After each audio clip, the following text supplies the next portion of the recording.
Imagine standing in the middle of a great American city in the year 1876. The sun went down hours ago. And yet the streets are not dark. Light pours from the windows of buildings that stretch impossibly high for their era, buildings wrapped in cast iron, copper, and ornament that no modern developer would ever pay for today. There are no smokestacks belching coal smoke over these particular districts. There is no power station humming on the edge of town. And still, somehow, the city glows.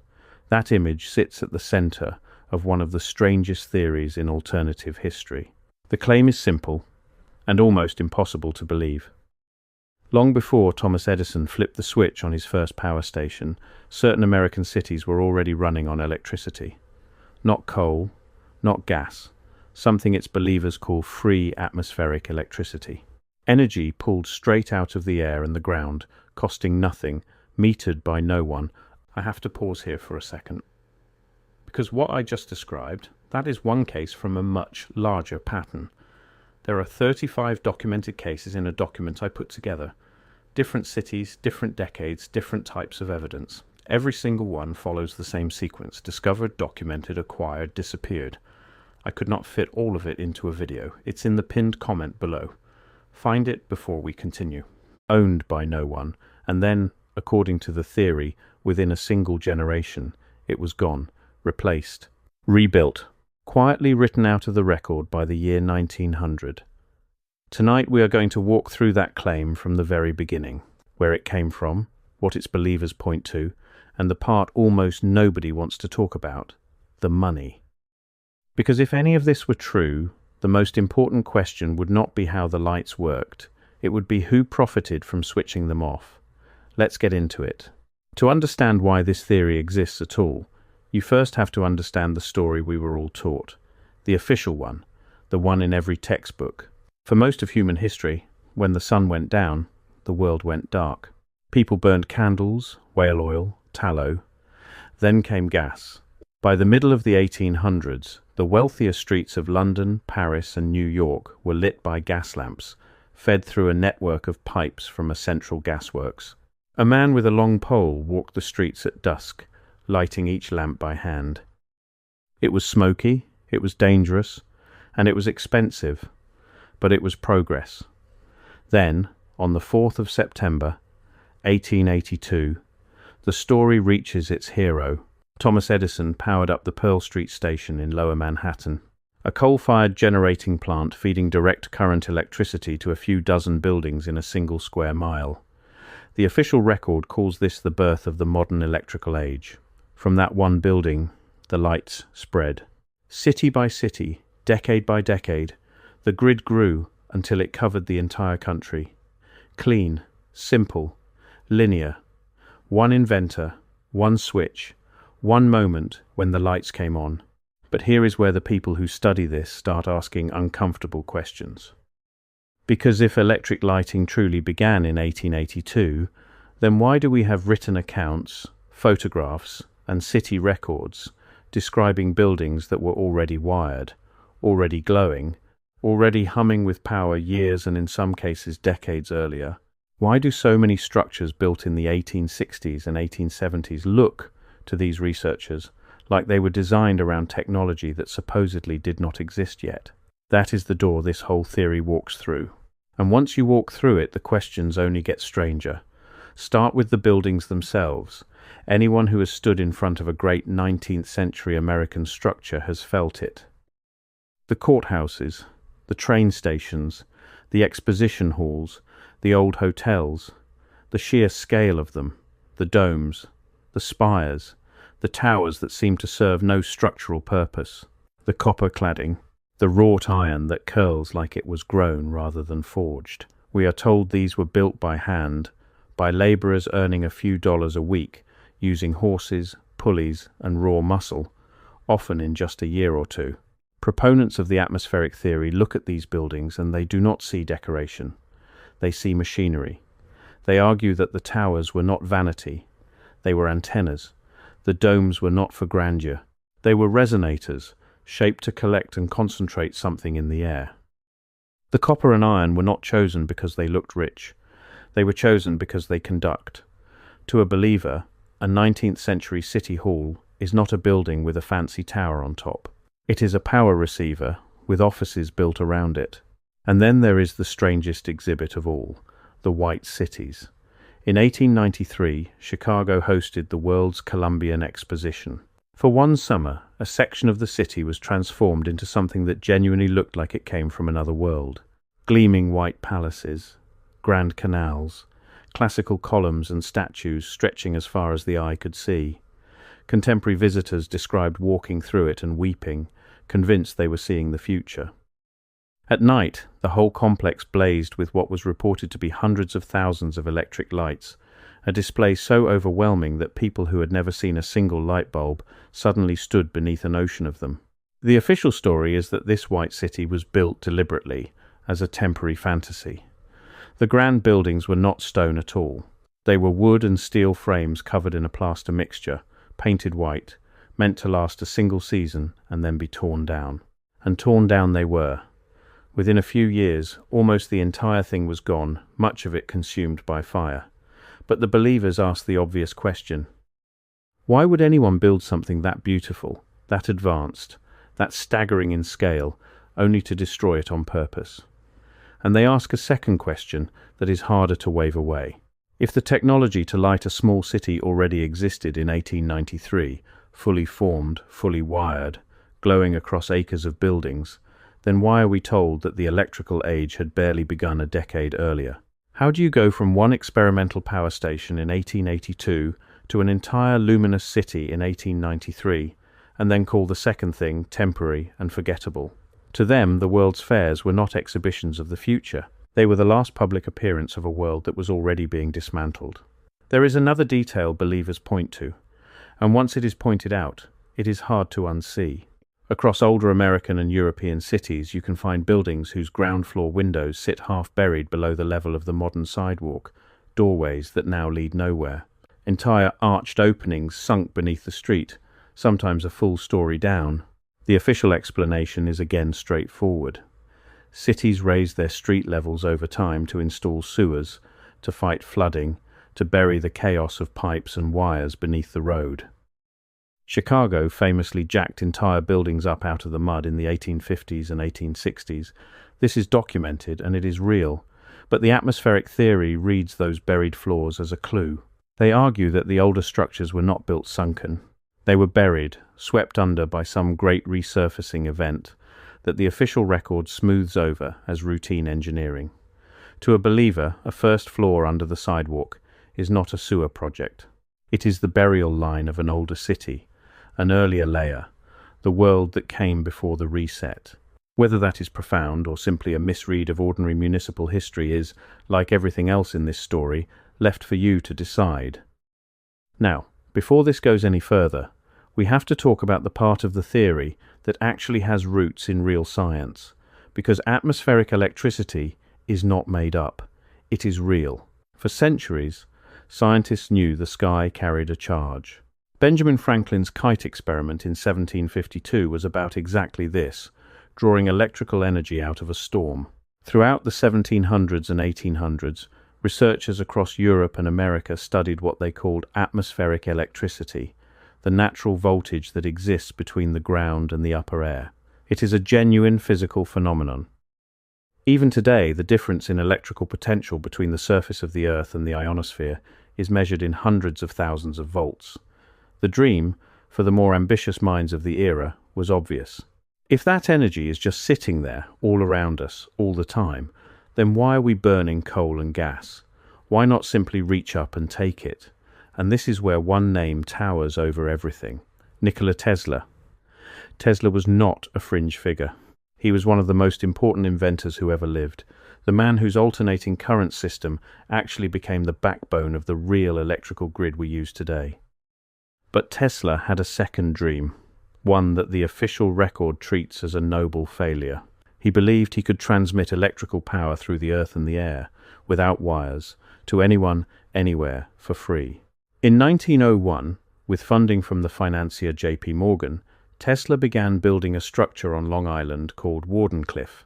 At its heart stood an enormous tower, nearly 190 feet tall, topped with a great dome of metal.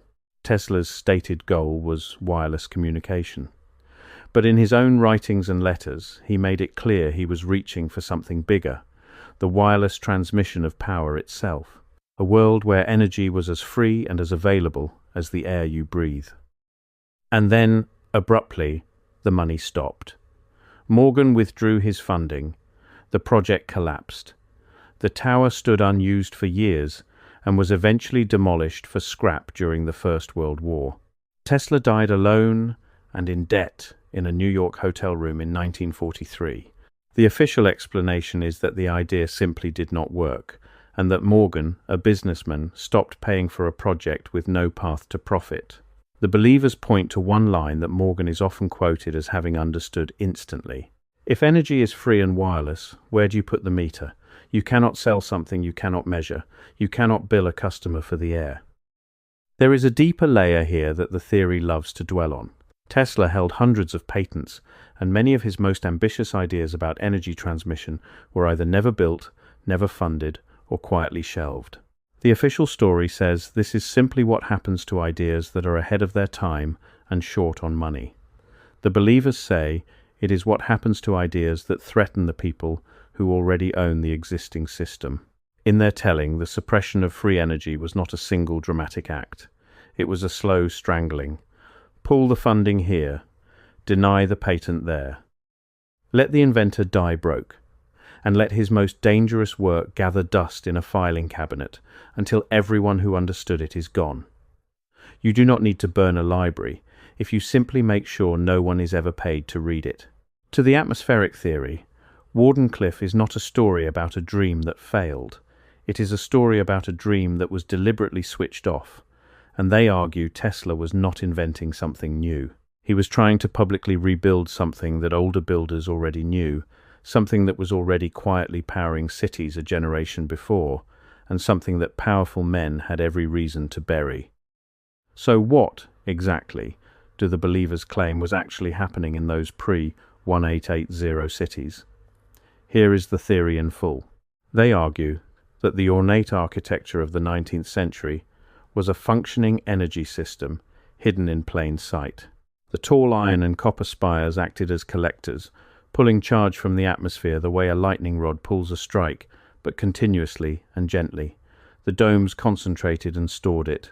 The buildings, riddled with metal frames and copper conduits, distributed it. And the foundations, often sunk deep into the earth and surrounded by specific minerals, completed the circuit by drawing on ground current as well. They point to the so-called star forts. These are real structures, found all over the world, built in the shape of perfect, geometric, multi-pointed stars. The official explanation is straightforward. They were a military design, the shape engineered to deflect cannon fire and eliminate blind spots for defenders. But believers look at that same precise geometry and see something else, an antenna, a resonant shape tuned to gather energy from the land and sky. To them, the star fort is not a defensive wall. It is the battery at the heart of the old system. In this version of history, a pre-1880 city did not need a coal plant on its outskirts, because the city was the power plant. Every building participated. The energy was ambient, distributed, and according to the theory, effectively free. No bill arrived at the end of the month, because there was no central company to send one. The power belonged to the place, not to a corporation. It is a genuinely beautiful idea. A world where the lights cost nothing, and the architecture itself did the work. And whether or not you believe a single word of it, you have to admit it explains, at least emotionally, why those old buildings still make us feel something that glass and steel towers never do. They feel alive. But a beautiful theory is not a true one. And the strongest part of this entire story is not the architecture, and it is not Tesla. Before I go further, that document in the pinned comment. If you have not found it yet, go there now, because everything I cover in these videos is one piece of a pattern that only becomes visible when you see all 35 cases together. The document shows you the full pattern. What I can show you here is the surface. What is down there is everything underneath it. Pinned comment, now, then come back. It is the part that almost nobody who tells this story bothers to follow. The economics. So let's follow it. Forget, for a moment, whether free atmospheric power ever existed. Ask a colder question instead. If you were a businessman in the late 1800s and a free, ungoverned, unmeterable energy source existed, what would you do about it?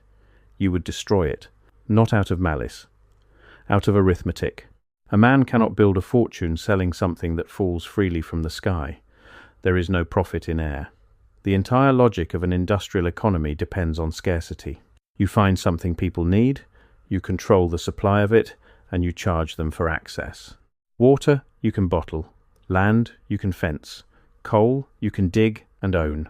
But ambient electricity that hums through every building for free is, to an investor, the single most dangerous thing imaginable. It is a product that cannot be owned.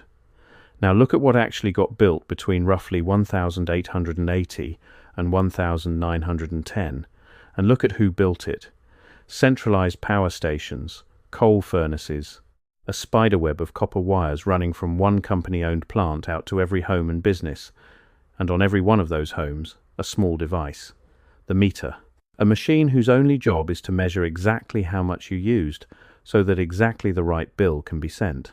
The official history calls this progress. The atmospheric theory calls it a business model defeating a better technology. Because notice what the centralized grid does that free atmospheric power never could. It creates a permanent customer. Once your light comes from a wire owned by a company, you are paying that company every single month for the rest of your life. You will never own your own light again. You will only ever rent it. And notice who lost in this transition, because they fought it bitterly. The gas lighting companies, which had spent decades laying pipe and building works under the streets of every major city, did not simply hand the night over to electricity. They slashed prices, lobbied councils, and warned anyone who would listen that the new electric wires were dangerous, unproven, and a threat to public safety. They were not entirely wrong about the danger. Early electrical systems did kill people. But they lost anyway, and they lost for a reason that has nothing to do with which light was better. Electricity could do something gas never could. It could be measured with absolute precision, sold by the unit, and scaled into an empire. The gasmen were not defeated by a superior flame. They were defeated by a superior business model, and the same fate, the theory argues, is exactly what was waiting for anything that dared to be free. This is the part of the story that does not actually require any conspiracy at all. It only requires incentives. The men who financed the new electrical grid, the Morgans, the Edisons, the great utility monopolies that formed in this exact window, did not need a secret meeting to agree to bury free energy. They simply needed to invest in the version that printed money, and to let the version that did not quietly die from lack of funding. Tesla learned that lesson at Wardenclyffe the hard way. The market does not reward what is best for people. It rewards what can be built. And the consolidation that followed is not theory. It is the documented economic history of the era, and it is arguably stranger than any conspiracy. Consider a man named Samuel Insull, once Edison's personal secretary, who went on to build one of the largest electrical empires the country had ever seen. Insull understood something most of his rivals did not. The real money was not in selling electricity. It was in controlling the structure that sold it. He pioneered the practice of stitching dozens of small local power companies into vast interlocking holding companies, pyramids of ownership stacked on top of one another, until a single man at the top controlled the light of millions of homes across many states. By the 1920s, a handful of these holding company empires controlled the overwhelming majority of America's electrical power. The distributed, local, place-owned world the atmospheric theory imagines, whether it ever truly existed or not, had become its exact opposite. Energy was now among the most centralized, most concentrated, most fiercely guarded commodities on Earth. And when Insull's empire finally collapsed in the financial crash of the early 1930s, it wiped out the savings of hundreds of thousands of ordinary investors and helped trigger a wave of federal regulation. The lesson the believers draw from this is blunt. The fight over who owns your light was real. It was enormous. And the people who tell you it was always just a simple story about progress are leaving out the part where fortunes the size of nations were built on the act of metering something that used to be free. And once the metered grid existed, the old world had to be made to look obsolete. The pre-electric, or in the theory's words, pre-suppression, buildings were reframed as quaint relics of a darker time. The story was rewritten so that everything before the central power station was primitive and everything after was modern. Whether or not any free energy ever existed, this much is simply true. The people who sold you the new system also got to write the story of why you needed it. So how does a whole technology, a whole way of life, supposedly vanish in 20 years? This is the weakest and the boldest part of the theory, and it deserves a fair hearing. The believers point first to the fires. The late 1800s were, by the historical record, a staggering era of urban destruction. Chicago burned in 1871, Boston burned in 1872. Seattle, Baltimore, San Francisco, and dozens of other cities suffered massive fires that leveled entire downtown districts in a matter of hours. The official cause is usually mundane.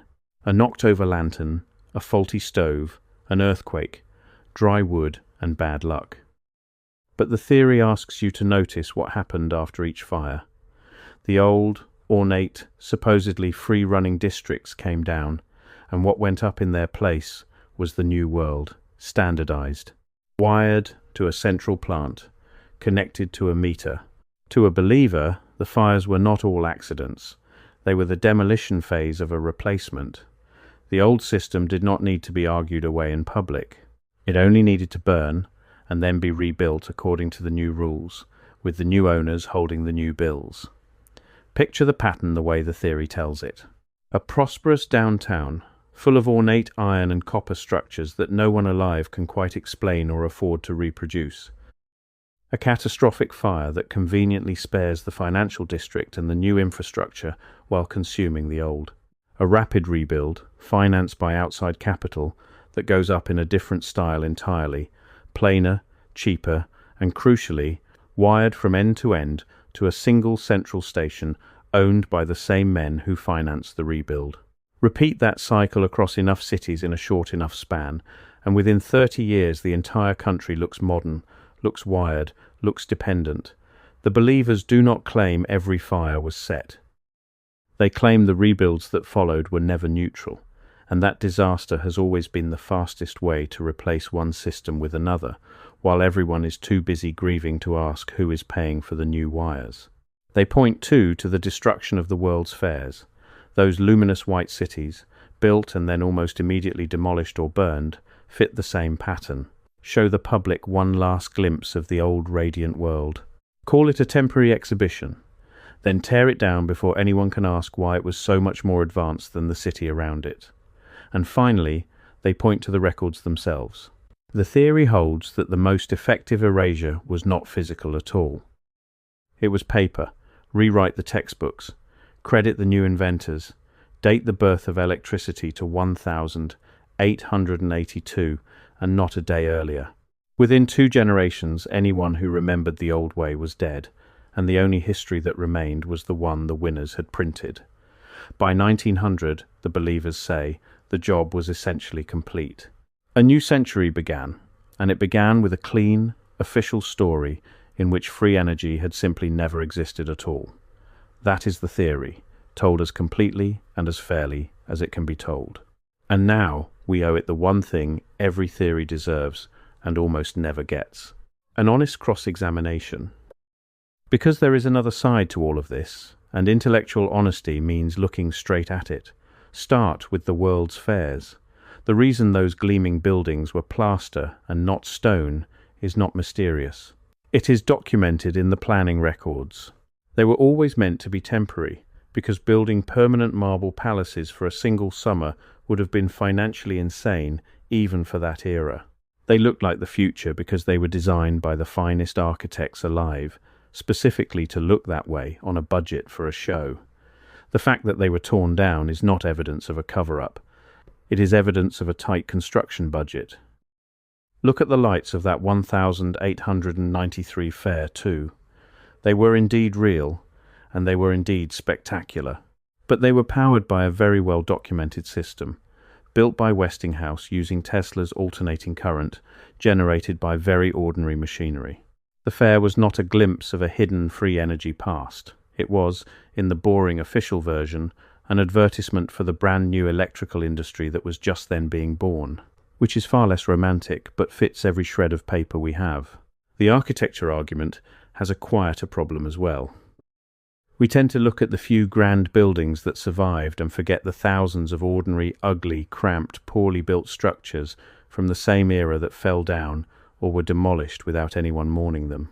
We see the cathedrals and the courthouses and conclude that the past built like gods. We do not see the slums and the shacks that surrounded them because no one bothered to preserve those. It is a trick of memory called survivorship bias, and it makes every past era look more magnificent than it was. And the central claim, the free atmospheric power itself, runs into hard physics.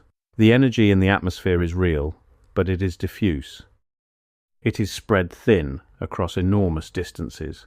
Capturing a useful, steady, building-powering amount of it, safely, without a storm killing everyone inside, is a problem no one has solved to this day, with materials and computers Tesla could only have dreamed of.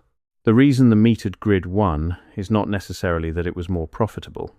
It may simply be that it was the only one that actually worked at scale. So which is it?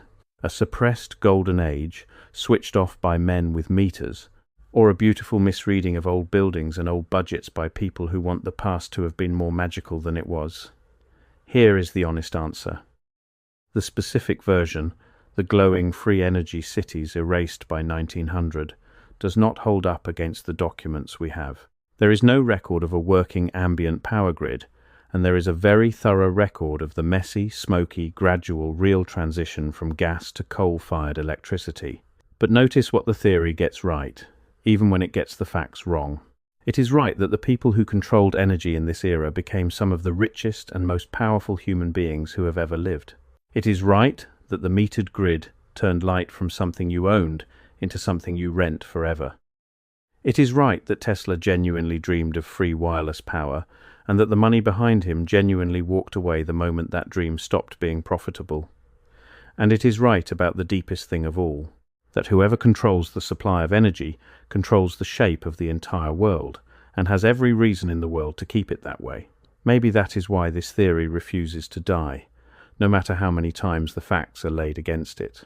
Because underneath the star forts and the antenna towers and the burning white cities, it is asking a question that has never stopped being true. Not, did they hide free energy from us? But why does the most abundant thing in the universe still arrive at our homes with a bill attached? The pre-1880 cities did not run on free atmospheric electricity. The evidence for that is thin, and the evidence against it is heavy. But the world that replaced them was, in fact, engineered. Engineered by men who understood something the rest of us are only now starting to feel. That the real fortune was never in the light itself. It was in owning the switch. So the next time you find yourself standing in front of one of those old buildings, the courthouse with the tower that serves no purpose, the station with the impossible dome, look up at it for a second longer than you normally would. You are almost certainly looking at nothing more than the ambition and craft of people who lived and died long before you. But you are also looking at the last architecture humanity built before the meter arrived. And whatever you choose to believe about how the lights inside it once worked, one quiet fact remains, sitting there in plain sight, asking to be noticed. We do not build like that anymore. And somebody somewhere decided that we never would again. So hold both of these ideas in your head at the same time, because the truth probably lives in the space between them. The free energy city is almost certainly a myth, a beautiful story stitched together from old buildings, old fires, and a deep, justified suspicion of the men who got rich, keeping us in the dark. There was no secret grid humming through the spires of 1876. The smoke and the coal and the slow grind of the real transition are all there in the record, for anyone willing to look. And yet the instinct underneath the myth is sound. Energy was captured. Ownership was concentrated. A thing that nature gives away for nothing was wrapped in wires and pipes and patents and turned into a bill that has never once stopped arriving. The atmospheric theory gets the mechanism wrong and the motive right. It points at the wrong century and the wrong technology, but it points, unmistakably, at something true. That the question of who owns your light was one of the great quiet wars of the modern age, and that most of us never even knew it was being fought. The lights are still on tonight. Somewhere, a meter is still turning. And the only thing left to ask, as you look up at those impossible old towers one more time, is the question this whole story was really about from the very beginning. Not how did they do it, but why does the most abundant force in the universe still come to your door with a price?